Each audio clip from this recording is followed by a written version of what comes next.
আসসালামু আলাইকুম। আজকে আপনাদের সাথে শেয়ার করব ক্রিম অফ মাশরুম স্যুপ। এই শীতের সিজনে এই স্যুপটা অনেক বেশি মজাদার এবং হেলদি। তো স্যুপটা তৈরি করতে যা যা লাগছে, প্রয়োজন মতো সয়াবিন তেল দিয়ে নিব। এখানে হচ্ছে 3-4টা স্যুপ একসাথে রান্না করা হবে। তো 4টা স্যুপের পরিমাণ অনুযায়ী আপনারা হচ্ছে একটা স্যুপের পরিমাণ অনুযায়ী দিয়ে নেবেন। তো প্রথমে সয়াবিন তেল, রসুন কিমা ও হচ্ছে বাটার অয়েল দিয়ে দিব। দিয়ে ভালো মতো রসুন কিমাটাকে একটু ভাজা ভাজা করে নিতে হবে। একেবারে কিন্তু ব্রাউন কালার করা যাবে না, মানে হালকা কালারটা হালকা আসবে। তারপরে ভালো মতো এই যে দেখেন কিভাবে নেড়ে চেড়ে নেওয়া হচ্ছে। তো রেস্টুরেন্টের বড় শেফরা যেভাবে রান্না করে ঠিক সেভাবেই আমি আপনাদের সাথে দেখাচ্ছি। তারপরে এখানে হচ্ছে পরিমাণ মতো ময়দা দিয়ে দিব। এখানে কিন্তু ময়দাটা দিয়ে ভালো মতো নেড়ে চেড়ে নিতে হবে।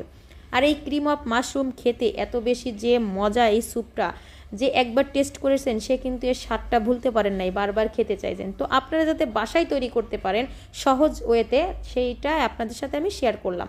তো এখানে হচ্ছে গুঁড়া দুধ হচ্ছে পানির সাথে লিকুইড করে নেওয়া হয়েছে। আপনারা চাইলে হচ্ছে লিকুইড দুধটাও অ্যাড করতে পারেন।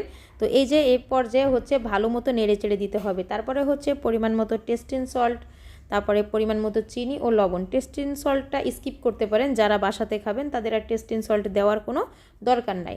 তারপরে হচ্ছে মাশরুমগুলোকে আগে থেকে ভালো মতো কিমা করে নিতে হবে, যত সুন্দর মতো ছোটো ছোটো ছোটো ছোটো করে নেওয়া যায়, মানে কিমা যেটাকে বলে।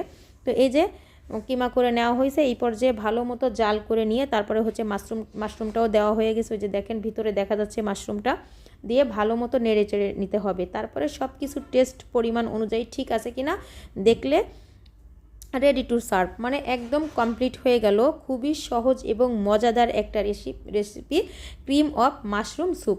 এটা চাইলে আপনারা বাসায় খুব সহজভাবে ইজিতে রান্না করে ছোট বড় সবাইকেই খাওয়াইতে পারেন। অত্যন্ত স্বাস্থ্য এবং মানে খুব মজাদার একটাই। যারা আসলে ক্রিম অফ মাশরুম খুব পছন্দ করেন এই স্যুপটা, তারা খেয়ে দেখতে পারেন যে অনেক বেশি মজাদার।